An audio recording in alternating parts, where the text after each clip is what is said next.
Mais quero agradecer a todos a vossa presença, sejam muito bem-vindos a este iTalk. Eu sou a Angela Ferreira, gestora de marketing da Hydra IT, e desde já agradeço a presença de todos, estou aqui hoje. Para quem não conhece, os iTalks são um formato em que temos quase como se fosse um encontro digital, onde abordamos algum tema da atualidade.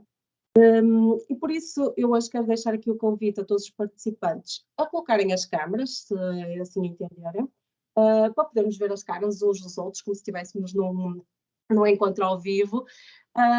E também estejam à vontade para irem colocando questões ou comentários por escritos, que depois na parte final podemos esclarecê-las e nessa fase depois também, quem quiser pode colocar até as questões por voz, ativando depois o microfone.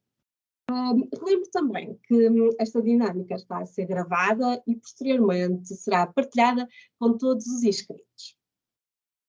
Nós hoje aqui vamos falar sobre a cibersegurança nas organizações e contamos com a participação da Ana Catarina Silva, que é associada sénior na Antas da Cunha SIJA e é especialista em privacidade e cibersegurança. E a acompanhar temos também o Paulo Garcia Miguel, que é o consultor, auditor e formador de gestão da segurança e da informação e RGPD na PGM Consultores. Ana e Paulo, desde já agradeço também a vossa disponibilidade e por terem aceito aqui o convite da Hydra, para estarem aqui hoje para falarmos sobre cibersegurança. Nós escolhemos falar sobre este tema propositadamente esta semana, porque se assinalou o Dia da Internet mais seguro. Coincidentemente, também foi uma semana marcada por um caso bastante grave de cibersegurança, aliás, de cibercrime em Portugal. Como eu acredito que todos saibam, houve um ataque informático à Vodafone que causou vários danos e problemas no serviço que esta operadora presta. E neste momento os serviços já estão a ser repostos, mas é um processo lento, que tem arrastado por vários dias e que causou aqui uma situação de crime, de crise na empresa. E, infelizmente, são cada vez mais os casos de ataques informáticos que estão a ser reportados. Já há várias empresas e várias organizações que têm sido vítimas de ataques informáticos. E nós sabemos que para as empresas as consequências de um ciberataque podem ser extensas, com grandes riscos financeiros e também ainda o risco de se perder a confiança dos clientes, dos colaboradores e parceiros. Por isso este é um tema da atualidade, cada vez de maior relevância e importância, e por isso até começo por perguntar, Ana, de que forma é que o regime jurídico português protege as empresas na matéria da segurança do ciberespaço? Olá, boa tarde, espero que me estejam a ouvir bem. Sim. Antes de mais, só agradecer o convite também de estar aqui e poder falar um bocadinho com esta audiência sobre este tema que me é tão querido, que faz parte do meu percurso profissional.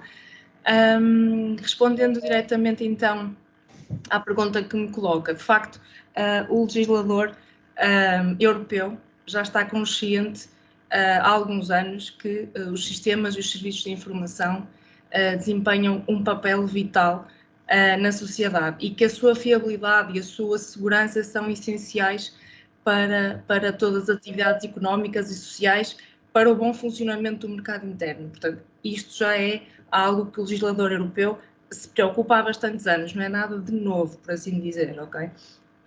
Com este intuito de definir estes padrões de segurança e de harmonizar um bocadinho o regime jurídico na União Europeia, foi publicada em 2016 a Diretiva 2016/1148, que é a Diretiva de 6 de julho, chamada Diretiva NIS, comumente chamada Diretiva NIS, que é aquela que provém do nome Network and Information Security, ok?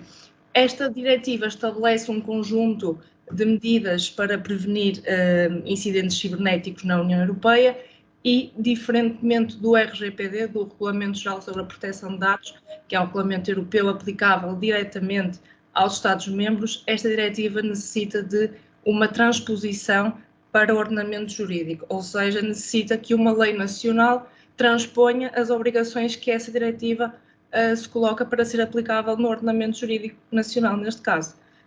que foi o que aconteceu em 2018. Portanto, passaram 2 anos, desde 2016 a 2018, em que Portugal, então, publica ou transpõe para o nosso ordenamento a Lei número 46/2018. Esta lei é de 13 de agosto e estabelece o regime jurídico da segurança no ciberespaço, é assim que lhe chamam.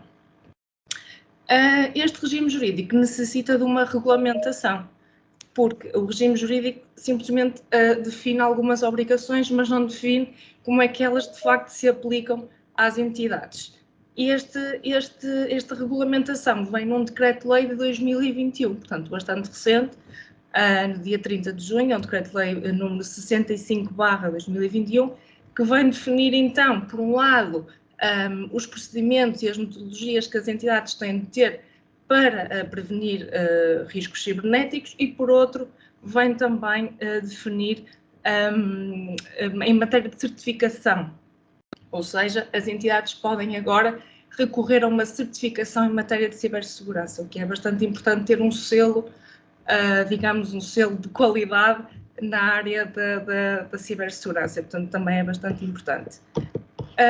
Devo também ainda referir uma coisa, um apontamento importante que parece restritivo, mas não é.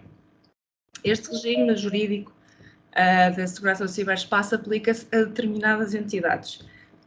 Parece que só se aplica a algumas entidades. Quando lemos alguns destaques na comunicação social, parece que só se aplica a algumas entidades, que são poucas, mas são imensas. Este regime aplica-se a entidades de administração pública, e estamos a falar do Estado, estamos a falar de autarquias locais, estamos a falar de empresas públicas, institutos, associações públicas, estamos a falar de operadores de infraestruturas críticas, portanto, entidades públicas ou privadas que operam um sistema essencial para a manutenção de funções vitais para a sociedade. Estamos a falar de infraestruturas de saúde, de segurança, de bem-estar económico ou social. Estamos a falar de operadores de serviços essenciais.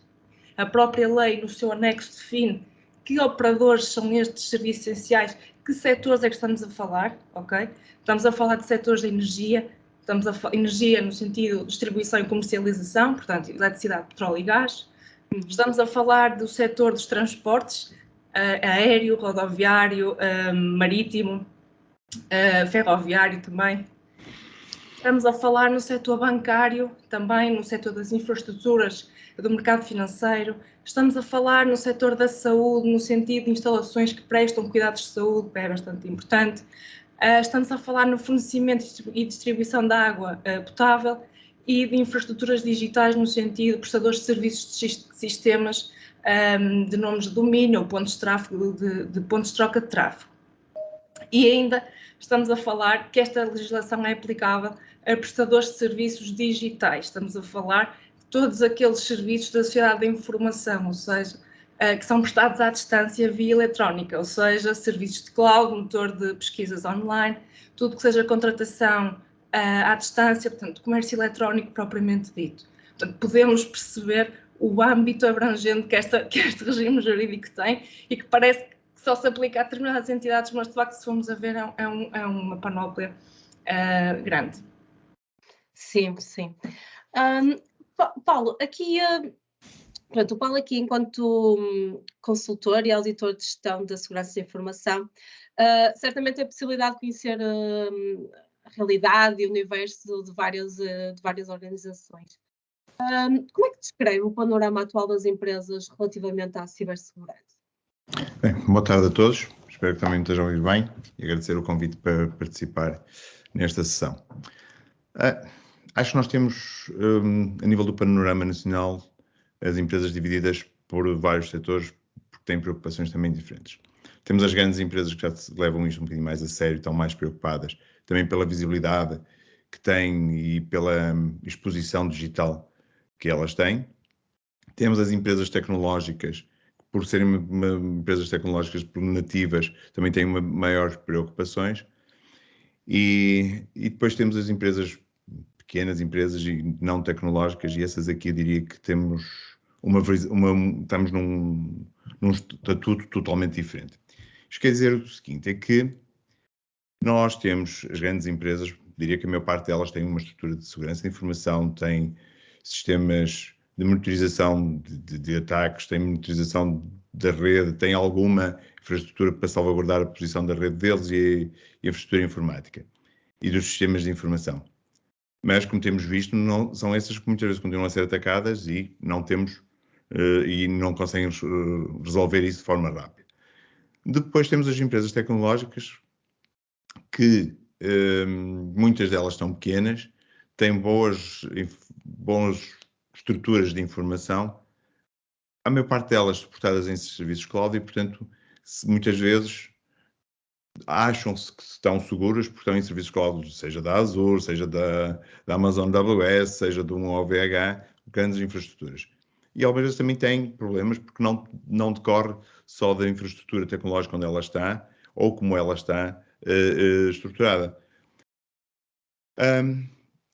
Das pequenas empresas e não tecnológicas, diria que nós temos questões muito básicas. Muitas vezes encontramos facilmente questões como uma rede wireless não protegida, em que alguém que está no parque de estacionamento da empresa consegue aceder à rede da empresa e ver todos os computadores que estão na rede da empresa.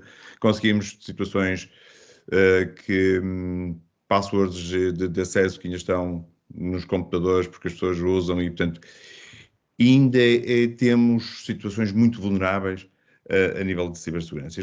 E as empresas acham que o facto, muitas vezes, as pequenas empresas terem um servidor lá dentro de portas e que só estão ligados à internet para aceder à internet e troca de e-mails, que estão seguras e que não têm grande exposição a um ciberataque. Mas têm, na mesma, desde que tenhamos qualquer comunicação posterior, estamos expostos a um ataque. Basicamente, provavelmente as pequenas não terão tantos ataques como as grandes, porque não serão tão interessantes para quem faz esses ataques, ou também porque quando são atacadas são resolvidos os problemas sem ainda chegar à comunicação social e, portanto, há uma menor visibilidade em relação a isso.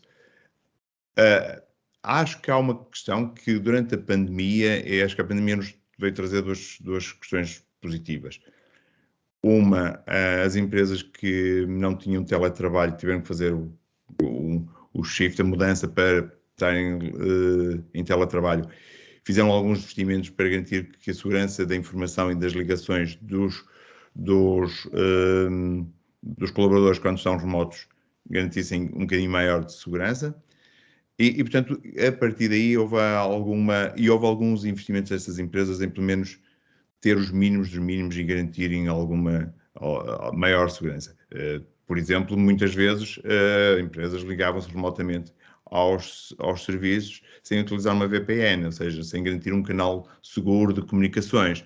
Evidente que qualquer pessoa que estivesse ao lado ou que estivesse a monitorizar aquele tráfego poderia ter acesso a um conjunto de informação relevante. Isto são práticas que demoram e que as empresas tiveram que investir e que tiveram que se preocupar. Como conclusão, diria que ainda estamos num estado muito embrionário de segurança. Acho que nós ainda temos muitas empresas com muita fragilidade a nível da exposição a ataques e com baixos níveis de cibersegurança. Estamos melhor do que estamos em 2019, mas ainda temos um grande percurso a fazer. Tanto na dimensão, acho que ainda temos um grande percurso a fazer, mas acho que estamos no bom caminho. Genericamente, acho que a maior parte das empresas estão no bom caminho. Sim. Ana, há um bocadinho estávamos a falar também, não só da cibersegurança, mas também da proteção de dados. Podes explicar aqui um bocadinho também qual é a relação da cibersegurança com o RGPD? Claro. Obviamente que os dois estão ligados, não é? A cibersegurança num sentido de segurança da informação, o RGPD num sentido de segurança da proteção de dados, ou seja, dos dados pessoais das pessoas e da privacidade das pessoas.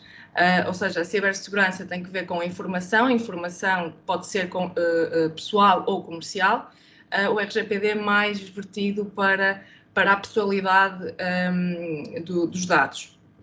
O RGPD foi desenhado já com algumas nuances de cibersegurança, no sentido da segurança da informação, porque há várias ramificações dentro da cibersegurança. Portanto, dentro da segurança da informação, o RGPD o que quis salvaguardar foram os princípios mais básicos e as características mais básicas da informação, que são 3: a disponibilidade, a integridade e a confidencialidade. E num princípio, logo nos artigos primários do RGPD e também nos seus considerandos, obviamente, o legislador explica o porquê e explica a importância de consagrar um dos princípios da cibersegurança dentro do RGPD. Desde logo no artigo 5º há um dos princípios, como princípio geral, que é o princípio da integridade e da confidencialidade. E se o lermos, sempre na ótica dos dados pessoais, obviamente, o que diz é que os dados pessoais devem ser tratados de uma forma que garantam que o responsável pelo tratamento, ou seja, a entidade responsável pela recolha e pelo tratamento daqueles dados, que garanta a sua segurança, incluindo a proteção contra o seu tratamento não autorizado ou ilícito e contra a sua perda, a sua distribuição, a sua danificação acidental, adotando medidas técnicas ou organizativas adequadas. E é óbvio que adotando medidas técnicas e organizativas adequadas é bastante abstrato. Tal como todo o RGPD é abstrato, foi desenhado e escrito por anglo-saxónicos, portanto tem tudo aqui uma margem de interpretação gigante. Mas também é por isso que servem os juristas e os consultores nesta área. As medidas técnicas, obviamente, são medidas de segurança de informação e, portanto, eu não sou especialista na área técnica, sou na área jurídica e, portanto, são medidas que o artigo 32 do próprio RGPD vem, de certa forma, dar aqui uma baliza de algumas medidas que na prática nem sempre são fáceis de concretizar, obviamente, pela minha experiência também profissional. As entidades têm alguma dificuldade em concretizar estas medidas, mas o RGPD quis dar aqui algumas nuances do que podem ser as medidas técnicas, e as organizativas são aquelas que refletem as medidas técnicas. Portanto, imaginemos que uma empresa tem de implementar controlos lógicos, ou controlos de acesso lógicos ou controlos de acessos físicos. As medidas organizativas são as políticas que refletem esse procedimento. Portanto, como é que se faz dentro de uma organização a perfilagem de utilizadores, como é que se faz dentro da organização a política de acessos físicos a determinadas informações. Portanto, as medidas organizativas, sempre que lerem organizativas, é no sentido de organizar a entidade, portanto, políticas internas, procedimentos internos. Medidas técnicas são medidas, obviamente, mais ligadas à segurança no sentido operacional e técnico da área. O artigo 32 vem dizer, obviamente, que tendo em conta as técnicas mais avançadas, os custos de aplicação também para as entidades, porque, como disse o Paulo e bem, há dimensões diferentes de entidades, as estruturas são distintas, nem todas as entidades têm a mesma capacidade de suportar custos de aplicação, bem como também os riscos e a probabilidade dessas ameaças se concretizarem dentro de uma organização. Há um risco menor e um risco maior, tendo em conta a informação que tratam. O artigo 32 o que vem dizer é que, tendo em conta tudo isto, tendo em conta o estado a dar, no fundo, da organização, para assegurar um nível de segurança adequado ao risco, as organizações devem aplicar pseudonimização, devem aplicar cifragem de dados pessoais, devem ter a capacidade de assegurar aquelas 3 características de que falei: a confidencialidade, a integridade e a disponibilidade, e também a resiliência dos sistemas, e deve ter processos de testagem ou de auditoria interna, por assim dizer, no caso de ter ou de passarem por um incidente físico, ou técnico, tem que ter esta capacidade também de se autoavaliar. E, portanto, eu diria que a conjugação é esta entre o que é que a cibersegurança pretende trazer e o que é que o RGPD, numa ótica mais de dados pessoais e privacidade do titular, pretende trazer.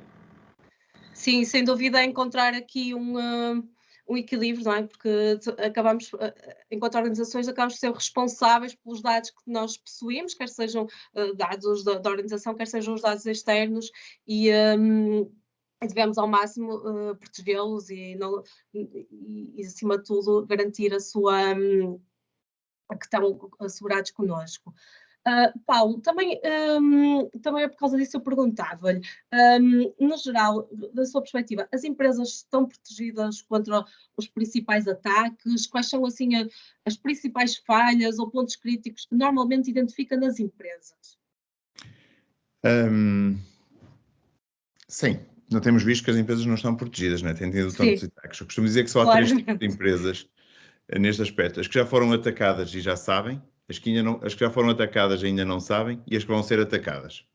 E todas elas isto vai acontecer. É natural, é normal e não há maneira de fugir a isso. Ou seja, com cada vez maior presença digital de todas as empresas, é normal que haja ataques. E há 2 anos atrás, sensivelmente, saiu um estudo na União Europeia em que, desde que se concretizava um ataque de cibersegurança até que a empresa tinha conhecimento desse ataque, passavam 6 meses. Desde que isso em caso das empresas. Quando era um ataque a dados pessoais, desde que se acontecia o ataque até que a pessoa individualmente sabia que que os seus dados tinham sido atacados, que tinham sido utilizados indevidamente, passavam 9 meses.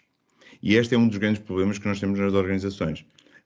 Quando chega um ataque, como aconteceu o da Vodafone, ou aconteceu hoje com o Laboratório de Análise de Televisão Germano Sousa, ou ontem com a Movistar em Espanha, ou outros que estão a acontecer todos os dias, e que alguns nós sabemos, outros não são públicos, e que, desde o momento quando é conhecido o ataque, há muitos dias que os atacantes, chamemos-lhe assim, já estão nos sistemas da empresa.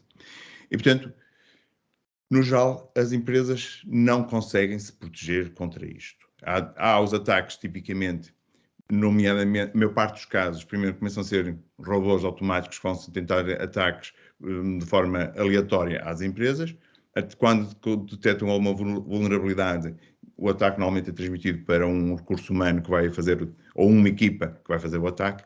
Evidente, quando são empresas com uma visibilidade, os ataques são preparados e ponderados e trabalhados com algum tempo para concretizar o ataque de forma estruturada e organizada. Portanto, no geral, diria que as empresas, a maior parte delas fazem aquilo que podem fazer. Eu diria que as grandes empresas estão protegidas para aquilo que podem fazer. Têm monetização de ativos, de infraestrutura, conseguem percepcionar quando há alguma informação indevida, quando há algum acesso indevido, e reagem a isso dentro do que é possível reagir. Evidente que não conseguem fazê-lo a todo.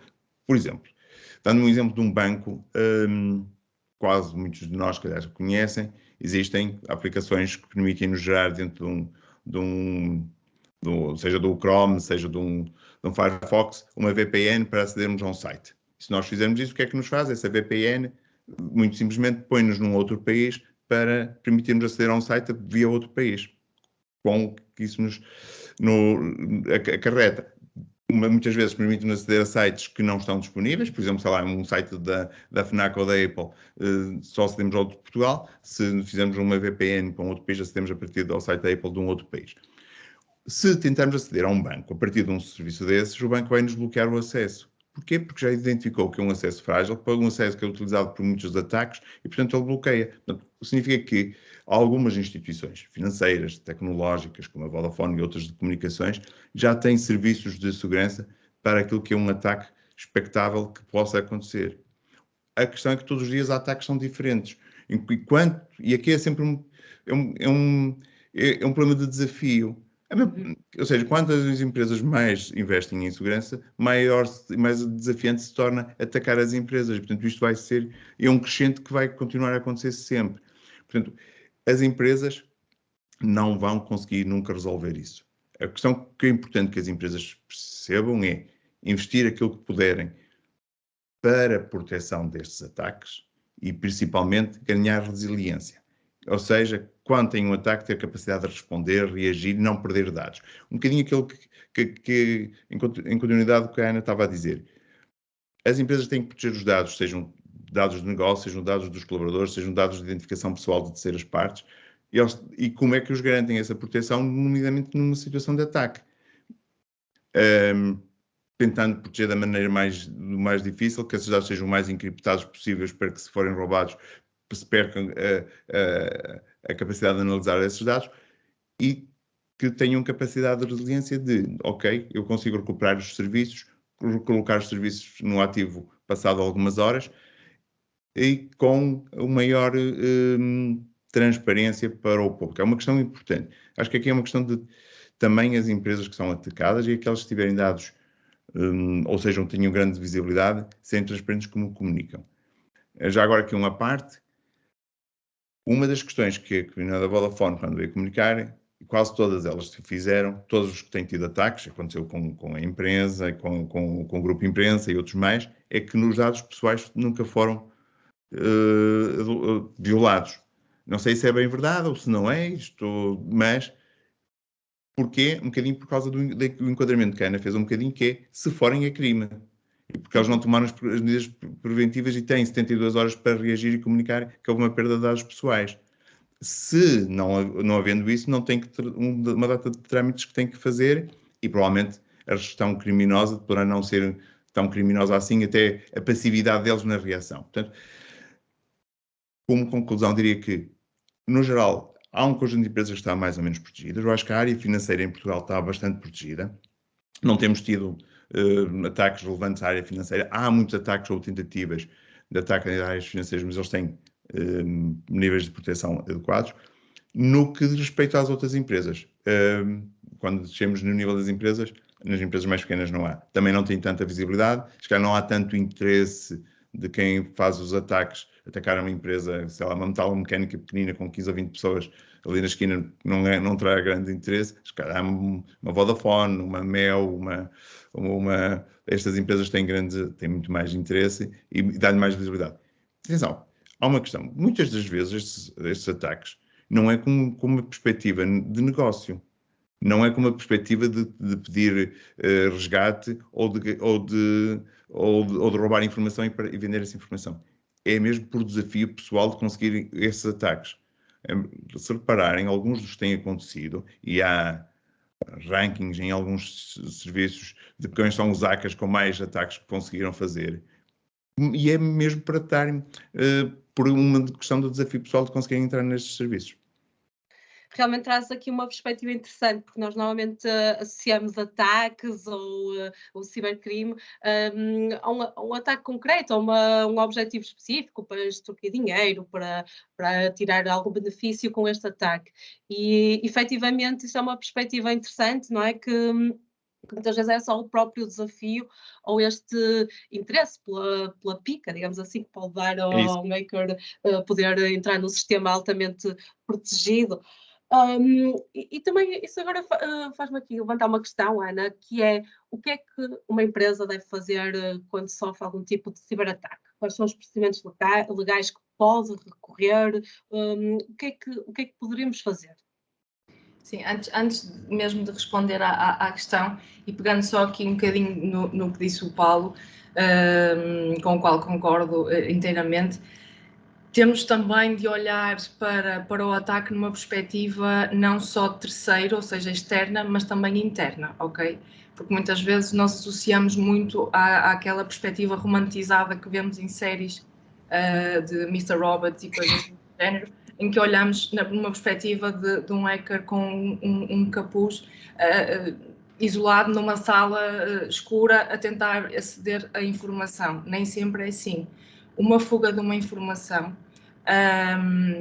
muitas vezes um post-it com uma password de um colaborador colado no computador é uma fuga de informação e, obviamente, é um incidente de segurança, não é um ciberataque propriamente dito no sentido que a pessoa quis intencionalmente fazê-lo, mas há ciberataques internos, portanto, que provêm internamente dos colaboradores, que podem ser ou não maliciosos, e temos de olhar também para a perspectiva interna da questão, enquanto ciberataque. O que fazer então se uma empresa sofrer algum tipo de ciberataque e quais são os procedimentos legais que existem? Os procedimentos legais existem, são vários e vai depender também um bocadinho do que a empresa, neste caso, quiser ou estiver obrigada. ou seja, como nós vimos, existe legislação que obriga a determinadas entidades a procederem à notificação de incidentes de segurança. Por exemplo, se estivermos no âmbito do setor das comunicações, não é só o Centro Nacional de Cibersegurança que deve ser notificado um incidente, mas também a ANACOM enquanto entidade reguladora. Portanto, é importante percebermos o setor que estamos a falar, é importante percebermos se reunirmos a informação toda sobre o incidente, porque vamos ter de a fornecer, seja em relatório, seja mais tarde, se quisermos denunciar o crime à Polícia Judiciária, também teremos de ter a informação recolhida para fornecer para elementos de prova também que vão ser necessários. Portanto, as recomendações, por um lado, da Polícia Judiciária e do Centro Nacional de Cibersegurança para casos de ciberataques, são sempre denunciar o crime, ok? Este crime vai ser acompanhado e vai ser investigado pelas autoridades competentes. No caso de ser feito algum pedido de resgate para pagamento de um valor, nunca pagar esse resgate. Portanto, o Centro Nacional de Cibersegurança diz isto várias vezes. O próprio INCIBE, que é o Centro Nacional de Cibersegurança, digamos, de Espanha, também tem vários guias sobre como as empresas internamente gerirem estes ciberataques e dizem, a primeira coisa que eles dizem é sempre: não pague o resgate. Porquê? Porque sabemos que não é possível garantir que estes cibercriminosos cumpram a promessa e voltem a disponibilizar informação ou acesso aos sistemas, seja o tipo de ataque que for. É importante também referir que nos casos daquelas entidades que estão sobre o escopo do regime jurídico de segurança no ciberespaço, existem agora novos prazos para notificar o Centro Nacional de Cibersegurança. Portanto, fora a Unidade Nacional de Combate ao Cibercrime e à Criminalidade Tecnológica da Polícia Judiciária, temos o Centro Nacional de Cibersegurança, que é a autoridade de supervisão, de fiscalização e no fundo, reguladora destas matérias. E, portanto, neste regime que eu falei há bocadinho, existem prazos distintos para a notificação. No próprio regime já consta que tipo de informação é que deve ser dada ao Centro Nacional de Cibersegurança. Portanto, o que é que aconteceu, quantos utilizadores é que foram afetados, que sistemas é que estão envolvidos, quais foram as medidas que foram utilizadas pelas entidades para mitigar o risco, qual é o nível de risco. Portanto, tem que fazer também uma análise de risco aos seus ativos, qual é a classificação que tem em relação a cada ativo e quais foram os ativos atacados por ordem de prioridade a nível de impacto na organização. Portanto, há uma série de informação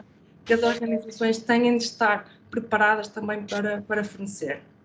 E depois existe o CERT, que é, digamos, uma equipa que coordena a resposta a incidentes do ciberespaço nacional, que atua dentro do Centro Nacional de Cibersegurança. E, obviamente, a Comissão Nacional de Proteção de Dados Pessoais, que é a autoridade reguladora em Portugal e de supervisão na área da proteção de dados. Portanto, se um incidente de segurança envolver violação de dados, se um incidente também ocorrer em sistemas que contenham dados pessoais e se houver fuga ou não, fuga ou qualquer acesso malicioso de dados pessoais, também tem de ser comunicada à Comissão Nacional de Proteção de Dados num prazo bastante curto de 72 horas após tomada de conhecimento do incidente. Tal como o Paulo dizia,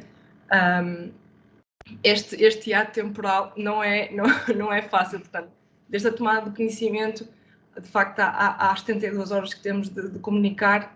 Normalmente é muito complicado conseguirmos fazê-lo quando existe, por exemplo, uma cadeia de subcontratantes ou terceiros envolvidos, em que o incidente pode ter sido no subcontratante do subcontratante, e, portanto, tudo isto tem que estar contratualizado também em relação às notificações internas para depois existir a comunicação externa. Tanto às entidades como também aos titulares. E como falava o Paulo e bem, é muito importante a parte da comunicação, da divulgação, tanto aos meios de comunicação como depois aos titulares enquanto afetados, seja colaboradores, seja clientes, utilizadores, seja visitantes, seja o que for que esteja incluído nestes ataques. Muito bem. Temos aqui um pedido de participação. Álvaro, tens aqui alguma questão? Queres agora colocar? Olá, boa tarde a todos. Boa tarde. Eu vi atentamente todos os depoimentos do painel. Eu começaria por dizer que seria bom ler o artigo do estimado Dr. Rui Patrício, que hoje no Público diz em defesa de toda a pirataria informática e não apenas de alguma. Acho que é um escrito que o ilustre colega fez, que deverá ser lido, apesar de ser umas breves palavras. Também queria dizer o seguinte: em 2021, só em empresas de cibersegurança foram criadas 10 empresas.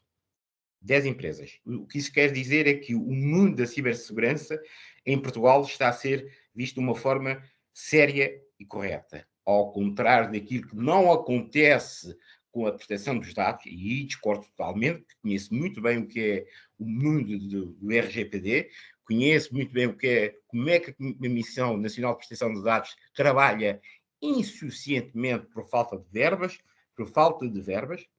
Hoje em dia ficamos um pouco mais satisfeitos com aquela coima que foi aplicada à Câmara Municipal de Lisboa, mas sabemos que as infrações são muitas. Mas para fazer aqui um pequeno reparo,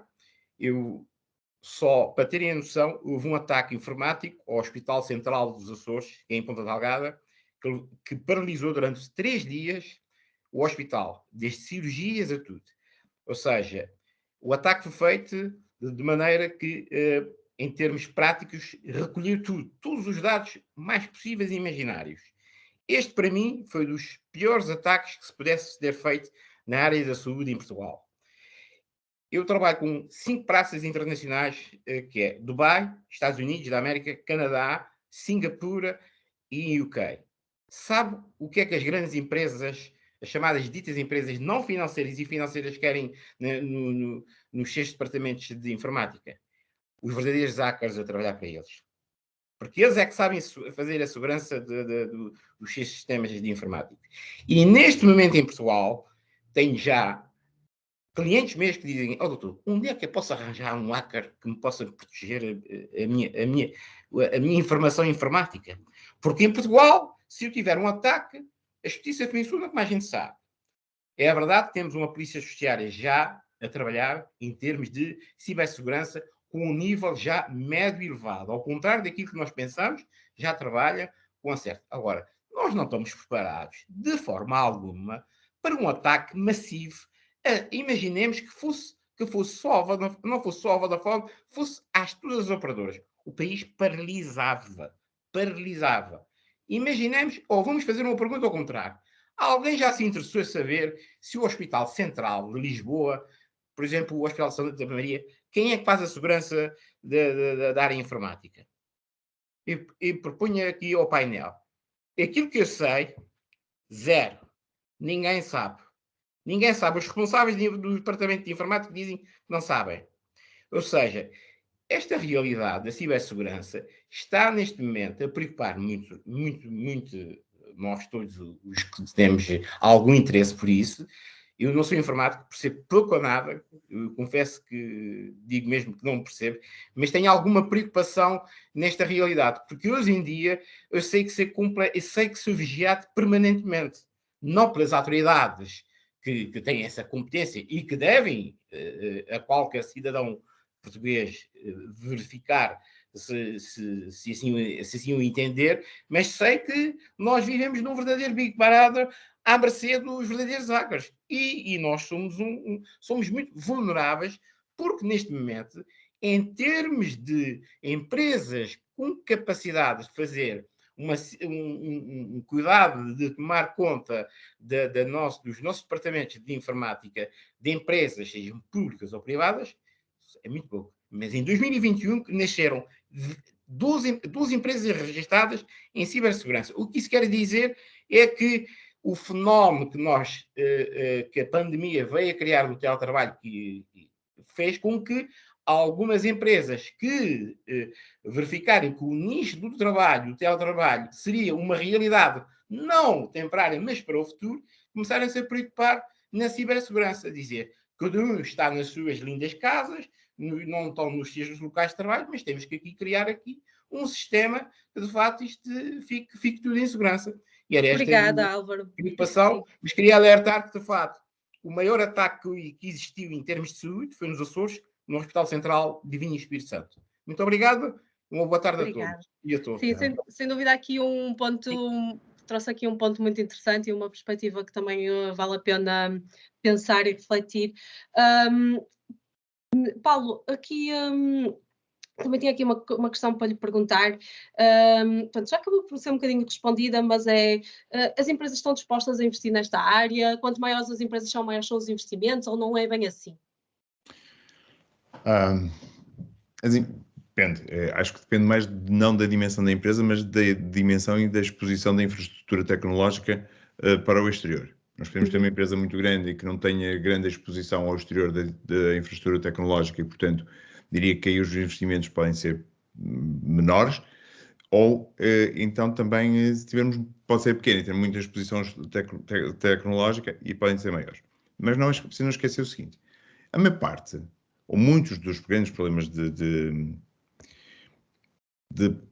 segurança de informação no global, não vamos olhar só para a questão da cibersegurança ou dos ciberataques, tem a ver com comportamentos humanos e muitas vezes dos próprios colaboradores das empresas.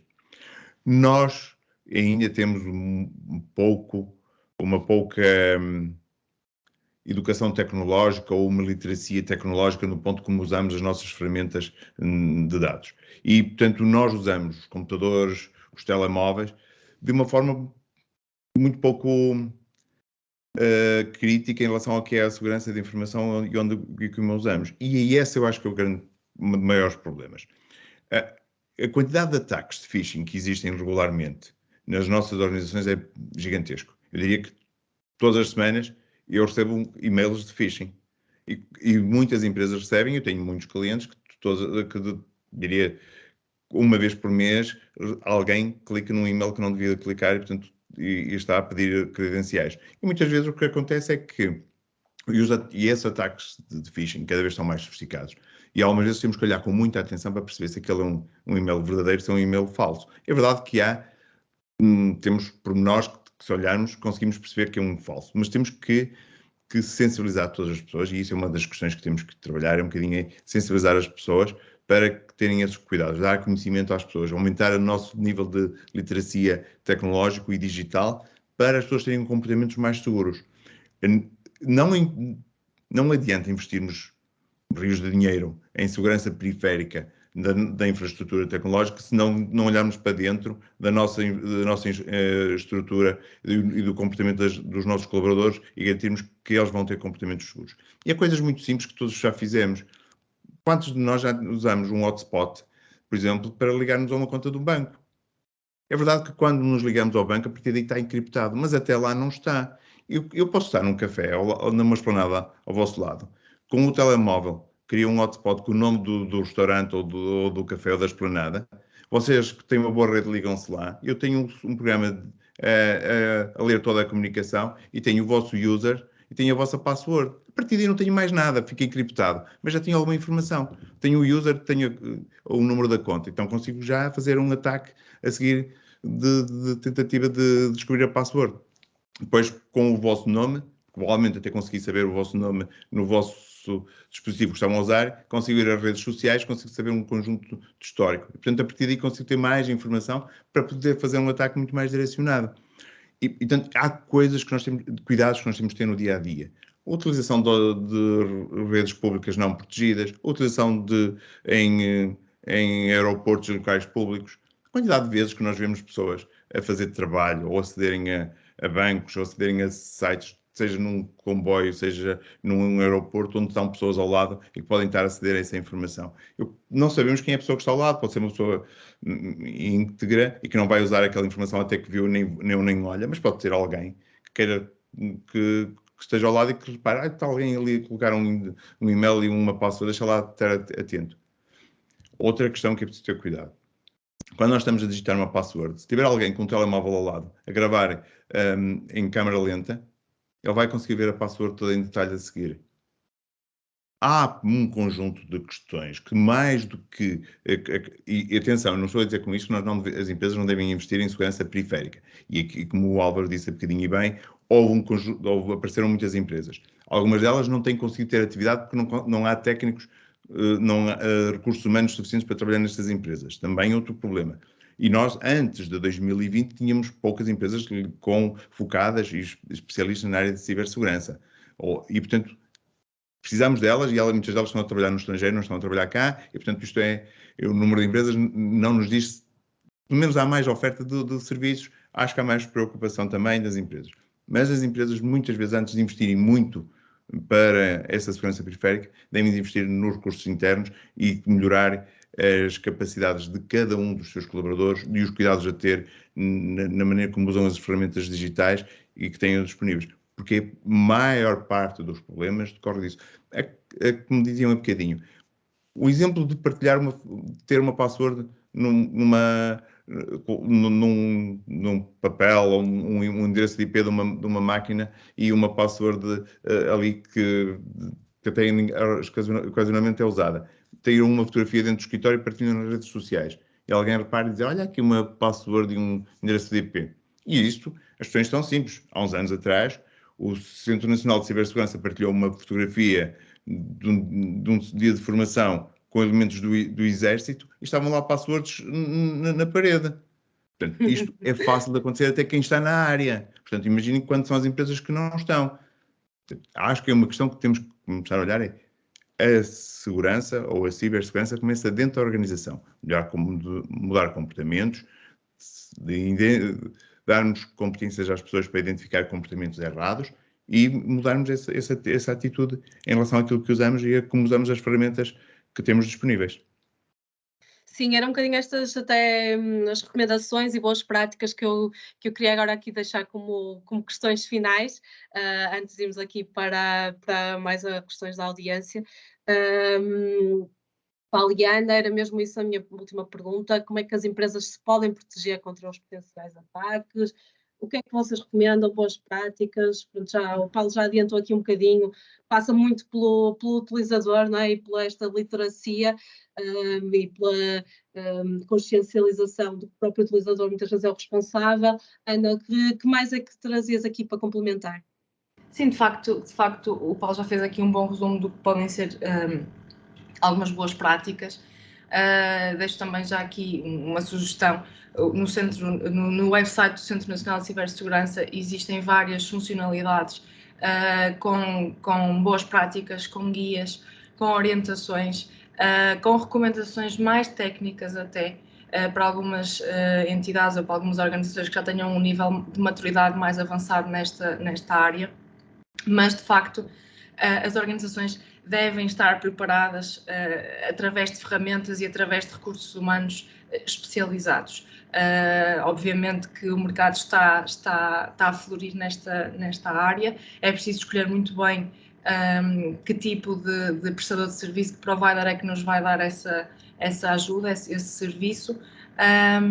Contudo, é necessário a consciencialização de mudança de hábitos dentro da organização, porque não basta estarmos, ou a gestão de topo, estar a investir em recursos humanos e em ferramentas se dentro da organização não se sabe o que é cibersegurança, não se sabe o que é a proteção de dados, o que é a privacidade dos colaboradores, o que é a privacidade dos utilizadores ou dos clientes. Portanto, tem que haver aqui muita política de awareness e de formação dentro das organizações. Também, por exemplo, existem já funções, tal como o DPO, que toda a gente ouve falar, Data Protection Officer, portanto, uma função que veio com o RGPD, que é aquela pessoa, no fundo, que tem a responsabilidade dentro da organização por tudo que seja proteção de dados e privacidade. Existe também um CISO, o Chief Information Security Officer, que é aquele responsável da segurança dentro de uma organização. Existem já pessoas profissionalizadas para serem contratadas para este tipo de serviços. Obviamente que tudo vai depender de uma dimensão, da estrutura e do estado, dos custos de aplicação de tudo isto dentro de uma organização mais pequena e de uma organização maior. Mas internamente é necessário, desde a elaboração de planos de segurança da informação e quando eu digo segurança da informação, falo de forma física como de forma lógica no sentido técnica dos sistemas, políticas de redundância, planos de resposta a incidentes, políticas, mais uma vez, de awareness e de formação aos colaboradores, implementação de ferramentas de disaster recovery, contratação, então, de prestadores de serviço que testem ou que auditem as organizações em relação ao seu nível de maturidade, algumas obrigações aqui um bocadinho já mais jurídicas, de elaboração de inventários de ativos, de classificação destes ativos, de análise de risco destes ativos e de ameaças que possam existir nestes ativos que podem ser de várias naturezas dentro da organização. Garantir a atualidade das políticas de backup e de resiliência, dos antivírus, dos anti-spamming, dos anti-phishing, dos postos de trabalho e desses softwares dentro dos computadores e das máquinas dos colaboradores. E deixo também já aqui outra sugestão, ainda que não seja uma obrigação jurídica, a aplicação das medidas que estão previstas no Quadro Nacional de Referência para a Cibersegurança, que pode ser também descarregado no website do Centro Nacional de Cibersegurança. Existe o documento em formato descritivo, que é um documento enorme, passo a expressão, tem quase 300 páginas, mas depois também tem um resumo em forma de checklist em formato Excel, editável, que permite às organizações descarregarem e fazerem uma autoavaliação e uma auditoria interna em relação àqueles requisitos todos. E esse quadro o que permite é uma standardização, digamos, para que as organizações reduzam ou consigam, de certa forma, reduzir ou mitigar um risco associado às ciberameaças. Disponibiliza bases ou requisitos mínimos de segurança das redes e dos sistemas de informação.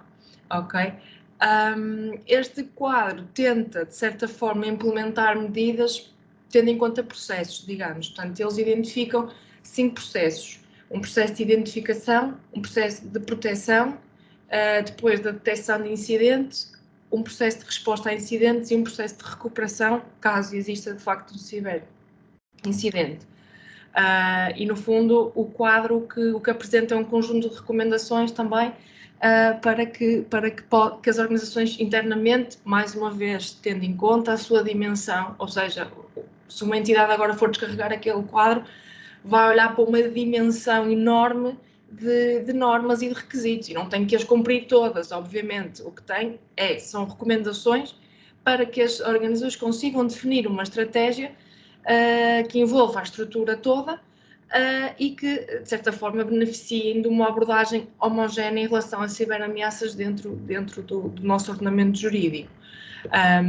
E também, já agora, as obtenções de certas certificações que existem dentro da segurança da informação, também, de certa forma, obtêm uma diferenciação reputacional no mercado, não é? Há uma vantagem competitiva em relação a concorrentes ter um selo de certificação na área, e que agora, com este decreto-lei que eu falei, já existe a possibilidade de o fazerem determinadas entidades. Não querendo, obviamente, nem assustar, nem chamar a atenção pelas coimas, nem pelas multas, é importante também referir as coimas que este regime traz, este regime jurídico. Portanto, no caso de incumprimento de determinadas obrigações previstas no regime jurídico da cibersegurança, da segurança no ciberespaço, existem 2 tipos de infrações. Existem as infrações muito graves e as infrações graves. E as infrações muito graves são puníveis com coimas entre os 10 mil euros e 50 mil euros para pessoas coletivas, e as infrações graves com coimas de 3 mil euros a 9 mil euros, no caso também de pessoas coletivas. E também é importante o que a negligência é punível também, sendo que os limites mínimos e máximos das coimas são reduzidas já à sua metade em relação aos valores referidos. Mas é importante também olharmos para a parte financeira e para o risco financeiro que podemos correr, a par do risco reputacional, que muitas vezes pode ser irreversível no mercado interno. Sim. Paulo, não sei se queres complementar mais alguma coisa. Sim. A Ana já falou no assunto, mas acho que sim. Acho que existe um conjunto de normas internacionais, nomeadamente a ISO 27001 a nível de sistemas de segurança da informação, que, independentemente das empresas fazerem uma certificação para ter um reconhecimento público, é um bom manual de boas práticas, onde vamos ter que abordar um conjunto de políticas, regras, práticas de segurança, comportamentos, mas também análise da nossa infraestrutura, gestão dos nossos ativos, fazer uma avaliação de risco, perceber qual é o nosso estado de risco em relação àquilo que nós queremos aceitar de risco e permite às organizações ter uma dinâmica de proteção da segurança, da informação que têm, e também de ir melhorando e ajustando-se ao longo do tempo. Sendo que há um dos requisitos da norma que é dar formação aos colaboradores para eles terem essas competências no nível do comportamento seguro. E, portanto, acho que aqui é um bocadinho... Acho que temos um conjunto de normas, como temos agora também um outro recente em Portugal, que é os selos digitais de cibersegurança, que é uma versão... São poucos pontos que temos que implementar, dependendo do nível que nós queremos de implementação do selo e aqui numa perspectiva mais de reconhecimento do mercado. Mas a norma a 27.000, que é uma norma muito mais completa, pode-se adaptar a uma empresa pequenina com 4, 5 pessoas até uma empresa com 20.000 ou 30.000 e que deve ser implementada de acordo com as necessidades da empresa e com o risco que a empresa tem. E os riscos são todos diferentes. Duas empresas da mesma dimensão, com o mesmo negócio, podem ter riscos totalmente diferentes a nível de segurança da informação. Mas sempre ter um ponto que é relevante, que é o início da segurança da informação começa dentro de portas, dentro dos colaboradores e mudar essa atitude. Mas temos que ter regras. As empresas têm que definir regras de como é que os colaboradores devem comportar. E, portanto, devemos de trabalhar nisso. Depois, outra questão também que é nós, individualmente, enquanto cidadãos, os nossos comportamentos que devemos ter para proteger a nossa informação. Já não estamos a dizer das empresas onde trabalhamos, a nossa individualmente. E aí, o CNCS também tem um conjunto de 4 cursos muito interessantes online, desde o Cidadão Ciberseguro, Cidadão Ciberinformado, Consumidor Ciberseguro e Cidadão Cibersocial, que eu recomendaria que toda a gente fizesse, porque acho que são coisas muito simples, mas que nos chamam a atenção para quem não está no dia-a-dia nestas atividades, de alguns comportamentos seguros que deveriam ter e que provavelmente podem ajudar a não ter problemas mais à frente. Acho que recomendaria a todos que não os fizeram ainda, os passarem por lá, tentarem fazer, porque acho que vos vão chamar a atenção para alguns pormenores que todos temos, que não são seguros e que faria sentido. Concordo plenamente e concordo plenamente e também desde já acrescentar que este website, parece que estou a fazer propaganda, mas não estou. O Centro Nacional de Cibersegurança tem também alguns panfletos, já algumas brochuras, alguns folhetos já definidos e bem, depois as organizações podem adaptar, obviamente, mas que são panfletos que se podem descarregar, adaptar e, de certa forma, não é uma forma de formação ou awareness, mas é uma forma das pessoas colocando nos seus escritórios ou colocando nas suas organizações, de certa forma, onde possam olhar para as paredes e ver e ler. São pequenos bullet points que se leem rápido e até gera ter uma conversa, mas de facto mais do que as empresas são constituídas por pessoas e, portanto, as pessoas é que têm que fazer estas mudanças de hábitos como pessoas colaboradoras e como pessoas cidadãs e, portanto, acho importantíssimo esses cursos. Eu sou uma pessoa que estou sempre a tentar, entre aspas, evangelizar isso no seio mais próximo e acho que todos, se o fizermos, caminhamos para algo melhor nesta área. Sim, deixa-me só acrescentar que, entretanto, a Sofia já partilhou até os links diretos, já está aí Obrigado, Sofia. no chat. Sim. Por isso, quem estiver aqui a assistir pode ver já carregar diretamente e já vai direto. Ótimo. Não sei se há assim mais alguma questão que alguém queira colocar, se quiser pedir que levantassem a mão no microfone. Ou se não houver questões, terminamos. Não sei se... De qualquer forma, também podem depois partilhar os nossos contactos, pelo menos o meu. Sim, claro que sim. Também. Damos esse consentimento para partilhar e se quiserem depois falar sobre algum tema específico, também estou disponível para posteriormente falarmos um bocadinho e poder ajudar. Claro. Sim, sem dúvida que quem participou aqui hoje, ou quem depois irá ver a gravação, que aprendeu imenso e tem aqui muitos temas de reflexão e sem dúvida que vamos sair daqui todos mais ricos e mais conscientes da importância também do nosso próprio comportamento como uma medida preventiva. Bem, estou a ver que não estamos a ter questões, não há problema nenhum, acho que também hoje já foi tanta informação, já se tocou aqui nos pontos cruciais. Obrigada, Maria, pelo comentário. Pronto, resta-me agradecer, Ana e Paulo, pela vossa disponibilidade de estarem aqui hoje connosco, aprendemos todos imenso. Muito obrigada e a todos os presentes, uma continuação de uma boa tarde. Muito obrigado. Obrigada a Foi um prazer. todos. Obrigada a todos, obrigada.